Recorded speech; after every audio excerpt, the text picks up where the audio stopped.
On est mercredi et comme chaque mercredi, désormais, on va parler consommation avec l'UFC Que Choisir de Thionville. Michel est avec nous. Bonjour Michel. Bonjour Gaëtan. Deuxième sujet en ce mercredi, l'abandon de chantier. C'est vrai que ça arrive souvent et c'est embêtant.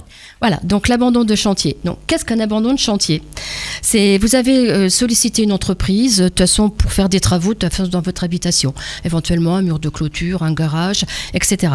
Et cette entreprise, du jour au lendemain, de toute façon, elle ne termine pas le chantier, elle vous donne plus de signe de vie, elle ne répond pas à vos courriers, elle ne répond pas de toute façon à vos mails, elle ne répond pas à vos appels téléphoniques. D'accord ? Vous avez des recours. Donc, quels sont vos recours ?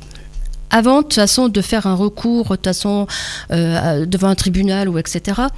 Donc, on vous conseille, avant tout, d'envoyer une lettre commandée avec accusé de réception, afin de mettre en demeure l'entrepreneur défaillant et lui demander de reprendre l'exécution des travaux dans un délai déterminé. Vous allez fixer de toute façon le délai. Bon, ne lui mettez pas 8 jours, parce que donc ça fait un peu juste, mais une date raisonnable. En recommandé pour être sûr qu'elle est bien reçue. Voilà, avec accusé de réception. Ok ? Donc, le courrier que vous allez donc adresser en recommandé d'accusé de réception doit rappeler la date de livraison définie dans le contrat signé entre le maître de l'ouvrage, donc vous-même, et le professionnel. Normalement, cette date, elle doit en principe être indiquée sur le devis qui vous a été remis au préalable avant l'ouverture du chantier. Si, malheureusement, l'abandon du chantier peut être dû aux difficultés financières de l'entreprise, ça arrive régulièrement. L'entreprise fait faillite, notamment, ça peut arriver. Oui. Voilà. Et donc, il y a une mise en redressement judiciaire.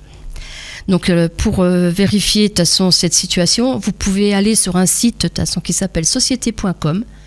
Et là-dessus, vous allez avoir toute l'identité de toute façon de l'entreprise. Et vous verrez si effectivement, de toute façon, donc cette entreprise est en redressement judiciaire. Si effectivement, elle est en redressement judiciaire, dans ces cas-là, votre courrier, vous devez l'adresser à l'administrateur judiciaire qui représente l'entreprise. D'accord. Et si l'entreprise ne répond pas du tout, du coup, ni au courrier et qu'elle disparaît, entre guillemets, comment ça se passe ? Alors, si l'entreprise, elle n'a pas de difficultés financières, mais elle ne répond pas à la mise en demeure.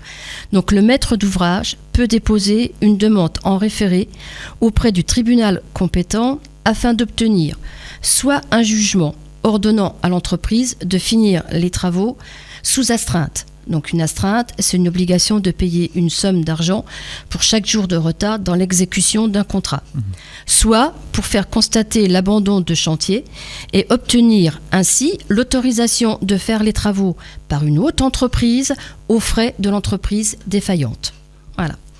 À défaut de référé, ça c'est la procédure la plus simple. À défaut de référé, mais la procédure, donc là dans ce cas, est plus longue, le maître de l'ouvrage peut engager un recours au fond pour invoquer la responsabilité contractuelle de l'entreprise. Donc je vous ai donné les articles du Code civil à titre indicatif, les articles 1103 et 1104 du Code civil. Cette procédure, elle offre la possibilité de demander réparation intégrale du préjudice subi et donc le versement de dommages et intérêts. Donc, normalement, la juridiction compétente, c'est le tribunal judiciaire. Et l'avocat est obligatoire si le préjudice est supérieur à 10 000 euros. C'est vrai que souvent les travaux, ça peut revenir très cher, donc là, un avocat est nécessaire. Voilà. Bon, tout en sachant que, de toute façon, si vous avez des difficultés pour envoyer votre lettre de toute façon à l'entreprise, de toute façon, notre association est à votre disposition. Et justement, si on veut vous contacter, on fait comment ? Alors, vous pouvez nous contacter en vous rendant directement de toute façon à l'association de rue d'Austrasie, donc à Thionville, derrière le lycée Charlemagne. Dans ces cas-là, vous pouvez prendre un rendez-vous.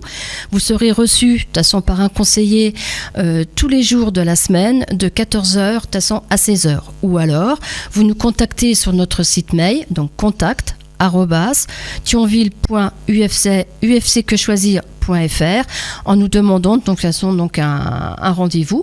Ou alors, vous pouvez nous téléphoner au 03 82 51 84 29 pour obtenir un rendez-vous.